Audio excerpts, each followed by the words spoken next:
in about 6 minutes. We're asking you this morning on the Dr. Pepper Twitter feed, who's the biggest threat to the Chiefs in the AFC? Hit us up, 888-SAY-ESPN, 888-729-3776, or if it's easier, Key J and Z on Twitter. Want to get your thoughts, going to get Jay's thoughts and Key's thoughts to that question in just a moment. But first, Dan Orlovsky, ESPN NFL analyst, weighing in on our question, the biggest threat to KC in the AFC. To beat the Chiefs, you have to be explosive on offense. You just have to create big explosive plays. You know who's number one in the NFL in explosive plays on offense? The Kansas City Chiefs. You know who's number two? Buffalo Bills. You have to have a quarterback that can go above X's and O's. You know, like, you're going to get good play calls from a lot of different teams. You better go above X's and O's, because sometimes the defense is going to make a good play, a big play. Can you kind of create on your own? And then the third thing would be this. They got a really good coaching staff. Yep. Brian Daboll looked at that game and said, you know what, Seattle's pass defense, not very good. We're going to throw the ball a bunch. They threw the ball, I think, every first down. Every first down yesterday felt like they were throwing the ball. Stephon Diggs is great. Leslie Frazier was outstanding with his defensive plan. I think the Bills are the best and most equipped team to beat the Chiefs. Quite the argument. Explosive plays. It's an offensive league. They are 1-2, as Dan said.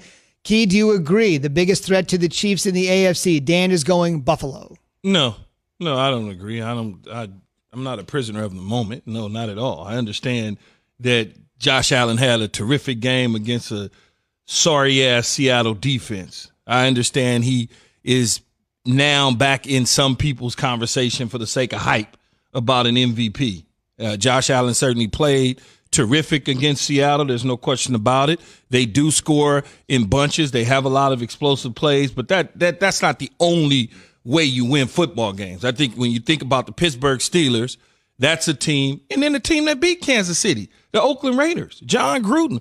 For all of the, John Gruden, Keyshawn Johnson relationship, sour, they don't like each other, this, that, and the other, whatever you want to call it, whatever it is, that dude can coach, though, man. He really is a good football coach. May not be a great quarterback coach and all that, may not have certain eye for talent, but when it comes to X's and O's and coaching and game planning in situations, he's really good at doing that. He's really good. And he beat Kansas City already this year in KC. Minimum fans, of course. They get him in Las Vegas with no fans, but you still get an opportunity to understand who Andy Reid is, someone that he knows. He knows Andy Reid's offense. He knows Spagnuolo's defense. He understands because of the division. And they have some really good talent on that side of the ball. Nelson Aguilar is coming along. Obviously, we know Waller the tight end. We know Josh Jacobs on the offensive side and Carr's playing terrific at the quarterback spot. They just got to continue to shore up that defense and make sure that back end of the defense is playing solid and sound. But I think those two teams, Pittsburgh and Oakland, Las Vegas, are the ones that challenge Kansas City for the opportunity to play in the Super Bowl. What about you? I think the Raiders can do it, but I have Pittsburgh, and I agree with Dan Orlovsky with the Bills. And I would say this about the Seattle game, because I know Key referred to them as their sorry-ass defense. They did get Carlos Dunlap. They did have Jamal Adams back in that game. Granted, their defense still has a lot of work to do, but I think that's a pretty good improvement. I think that what Dan's point was about the explosiveness of Josh Allen, having somebody to combat the plays that Patrick Mahomes can make, makes a lot of sense. And I do agree with him on the coaching staff aspect of it as well. Just Josh Allen, first down, they were taking advantage of the secondary each and every time. Stephon Diggs makes a huge adjustment in this ball game. They play out of their mind. Granted, I think they had a couple games where they were struggling. But, I mean, that's a matchup I would like to see at the end of the day, just due to their ability of scoring. And, look, their defense put so much pressure on Russell Wilson. And Russell Wilson kind of moves a little bit like Patrick Mahomes. He might be more fluid, but I don't think Russell Wilson got hit as much as he did on that Sunday as he did his entire career. I mean, he was getting knocked off left and right.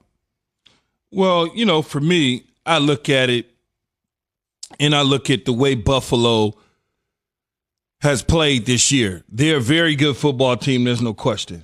They lost to Tennessee, obviously, Kansas City. They squeaked out a W against Miami, squeaked it out. And Miami's a good football team, turning into a very good football team. They're not running away with the division. New England, for all that it's worth, they just tightened a grip on Buffalo in terms of Buffalo looking over their shoulders. Miami and Tua going out to Arizona just tightened the grip of Buffalo looking over their shoulders. So Buffalo has more to worry about than looking at it and saying, we can play Kansas City. Well, they got to get through the AFC East. Miami's not going away. Miami's not going anywhere. They're not going away at all.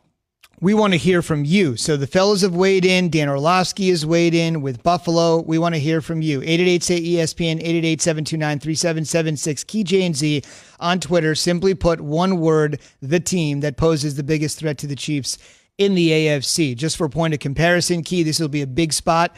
One thing that you kind of glossed over, but I think is worth mentioning, is that Kansas City's already beaten Buffalo. So Orlovsky's going to have to go back and look at that tape here, Key, to see if Buffalo is the biggest threat to Kansas City. The fact that they're already 0-1. I didn't really gloss over that. I just didn't want to keep hammering the obvious. That's all. Well, we both said Steelers, and then we named another team that could potentially be a threat, though, correct? So just to make sure. Yeah, keep in mind, Week 11, Kansas City will take on Las Vegas. So, Key, if they want to really step up, up. Can you tell everybody what's going on with your ankle? Go ahead, real quick. No, my ankle hurts, man. You know that's not elevating it, right? You know it's still below your heart. It hurts, man. That's all I know. You should elevate it, keep it above your heart. I'm fine just doing like this, man. It just hurts. It's getting that's a all. sympathy vote right now. It hurts. All right. Quickly. Non-athlete. It was a non-athletic injury? Yeah.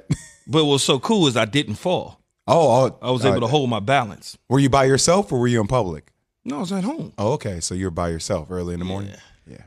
Last couple of things. Kansas City, Las Vegas. We'll see just how good the Raiders are if they can pull off a season sweep of the Chiefs. That'll be in Week 11. And Week 14, Jay, I wanted to mention your two contenders are actually going to meet. Buffalo will take on Pittsburgh in Week 14. That could be sort of a good eliminator game as well. It's a lot of season left. And like I said, man, it sounds good. The hype machine is rolling. They got games to play. I've seen this movie before. Oh, these guys are this and that. It's like, man, just slow down a little bit. Slow down. Because for whatever it's worth, and I understand New England has put themselves in a hole, but they're not going away. They're not going away. They're not going away. You think last night Bill Belichick didn't fly back to Boston thinking, if we could just do this next week against Baltimore, maybe if we can somehow put a plan together to beat them, then we can do. I mean, that's what the NFL is all about. And Week